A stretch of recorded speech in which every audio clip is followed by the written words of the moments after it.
Komamura has to have one of the coolest backstories in the entirety of Bleach. Kubo kept it fairly vague, but he still gave us enough details and lore about the Wolfman clan to give the doggy captain a proper conclusion. RIP. A lot of people don't understand the symbolism behind this. Kubo took an approach that most authors would never think of. Kubo was implying that sometimes revenge is the right choice, sometimes self-sacrifice is necessary.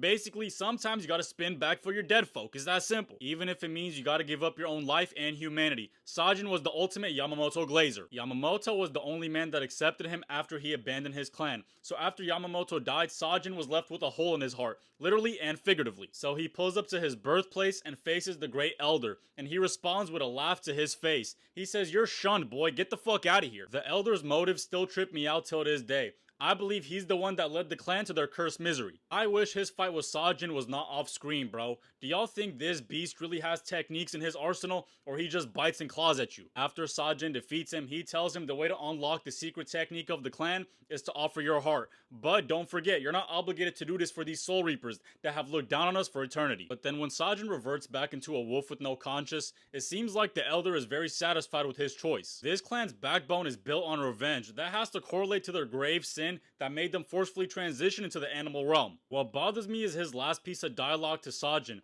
He says, "Thank you for doing this for me." What the fuck you mean for me, bro? It wasn't for you, it was for Yamamoto. It's like he strives for his clanmen to seek vengeance. And a lot of fans think that Komamura had a time limit in his human form, or the reason he died is because he activated his new awakened Bankai, but that's not the case. Kubo has confirmed this is the nature of the curse. There is no time limit. Once Komamura fully devoted himself to selfish vengeance, the curse was fulfilled, and thus made him a mere beast. And sometimes that's okay, man. This was Sajin's happily ever after. And the fact that Sajin's actions were reassured by his former Lieutenant Iba makes this moment that much more heart-wrenching. He said, "Listen, Captain, you've done nothing wrong. Let's fight. Let's defeat that bastard Yuha for our captain, Yamamoto." And you could just see that soft glare in his doggy eyes, man. He can't speak, he can't talk anymore, but you know, hearing that hit him right in the heart. This shit is beautiful. But Kubo's statement is indirectly implying that Komamura could have stayed a human, and he could have stayed alive if he had a different goal inside his heart besides vengeance. And how was he gonna stay alive with no heart? It's simple. He was stated to be immortal in this form. He was a mere vessel, a shell. But damn, dog, they really turned my dog into a mindless pet, no pun intended.